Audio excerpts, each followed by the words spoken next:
Hello everyone, assalamu alaikum, namaskar. Moi Shabnam মোৰ channel Shabnam Kitchen and Vlogs লৈ আপোনালোকক পুনৰ এবাৰ স্বাগতম জনাইছো।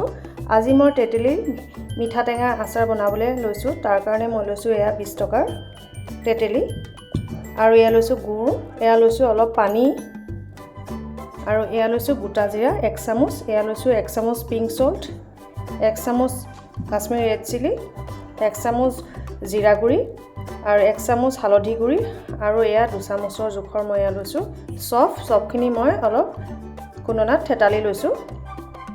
এতিয়া মই এয়া পানীখিনি এয়া গুড়ত দি দিম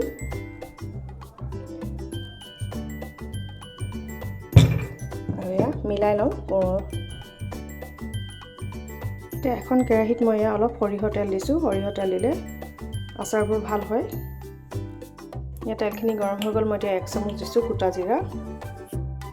সকলোখিনি মছলা মই এইখিনিতে দি দিছো। মছলাখিনি মই ইয়াত তেতেলীখিনি দি দিছো। তেতেলীখিনি মই দি এতিয়া ভালদৰে লৰাই ল'ম।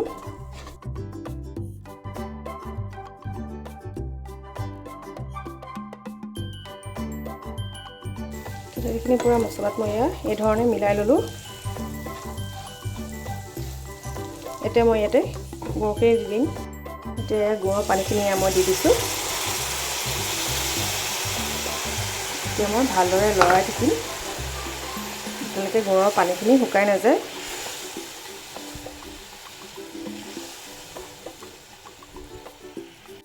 এই ডাঙৰ হেতাখনেৰে মই দিছো 1 চামুচ চেনি দি লৰাই দিছো মই।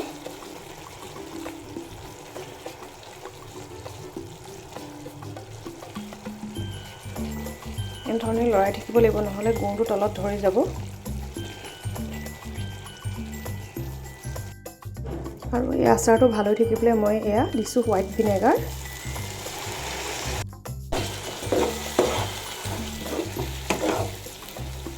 এতিয়া এইখিনি আপুনি গৰমে গৰমে পৰিৱেশন কৰিব পাৰে। ঠাণ্ডা হৈ গ'লে কাঁচৰ পাত্ৰ এটাত ভৰাই থ'ব, বহুত দিন যাব, খাই খুব ভাল লাগে ৰেচিপিটো। এয়া মোৰ আচাৰ ৰেডি হৈ গ'ল। এতিয়া এইখিনি মই বাতিত ওলোৱাই লওঁ। মোৰ গুড় দি বনোৱা তেতেলী আচাৰ ৰেডি হৈ গ'ল। মোৰ ৰেচিপিটো চাই কেনেকুৱা পালে কমেণ্ট বক্সত জনাবচোন। আৰু যিসকল মোৰ চেনেলত নতুনকৈ আছে প্লিজ মোৰ চেনেলটো ছাবস্ক্ৰাইব কৰি দিব। কাষতে থকা বেল আইকনটো প্ৰেছ কৰি দিলে আহিব লগা নতুন ভিডিঅ'বোৰ আপোনালোকে নটিফিকেশ্যন আগতীয়াকৈ পাই যাব। যদিহে ভাল লাগিলে মোৰ ৰেচিপিটো please like share and comment কৰিবলৈ নাপাহৰিব। আজিলৈ আহিছোঁ, পুনৰ আকৌ এটা নতুন ৰেচিপি লৈ আহিম। Bye bye.